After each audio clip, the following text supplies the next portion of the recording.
Hello, this is Clarity Design, and we're just having a look at Adobe Illustrator cs5.5, and we're in the Effect menu now, and we're going to be having a look at the 3D tool that's in the Effect menu.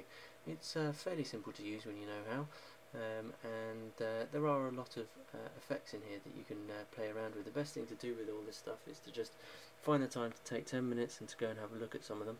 I particularly like some of the Svg Filters, that's scalable vector graphics. So I particularly like some of those and being able to use those, but also I like the fact that you can use some of the Photoshop effects in Illustrator without having to jump across into Photoshop to use them. The Gaussian blur is particularly useful to generate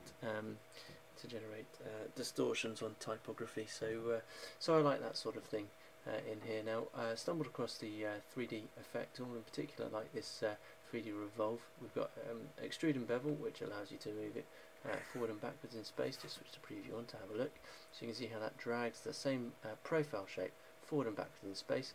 You can imagine what the rotate tool is going to do. The rotation tool is just going to allow you to rotate an object around a given point, not making it three-dimensional as such, but treating it as if it is able to be rotated around in a 3D plane, if you like.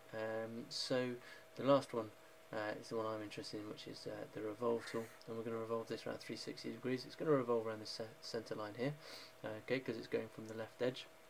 And there's lots of options here. We could rotate it by 360, or we could change things. We could take the cap off. It's important to notice that it's the line colour that makes the colour of the object appear. Okay, so it's the line colour, not the fill colour, that makes the colour of the object appear. You can play around with this until you're happy with it. One thing that most people don't realise is they never click on this Map Art button, and if you click on that, it allows you to start mapping symbols to that. So what I've done is I've made this word cool, I've transformed that into a symbol, or at least I think I have. Let's have a quick look, make sure I have done that. Yep. So I've made it into a symbol, and I'm ready to start applying that to the side. Now this circle represents this circle down here. You can see it's highlighted in red.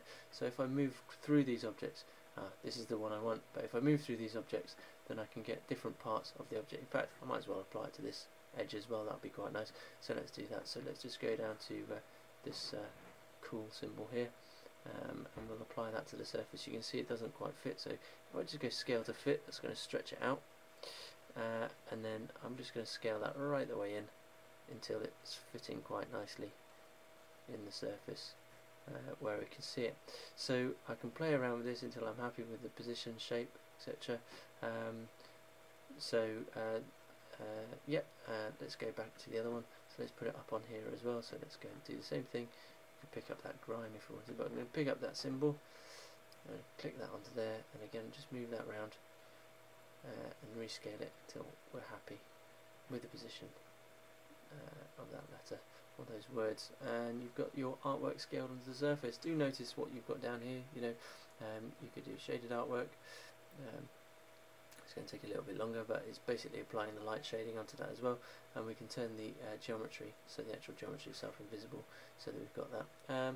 Click OK, and you've got your object. What happens if you like it? Well, that's fine. If you don't like it, then go and find the appearance menu and the appearance of this object, and you'll find the history of that object. You'll be able to switch things on and off and change them around a bit.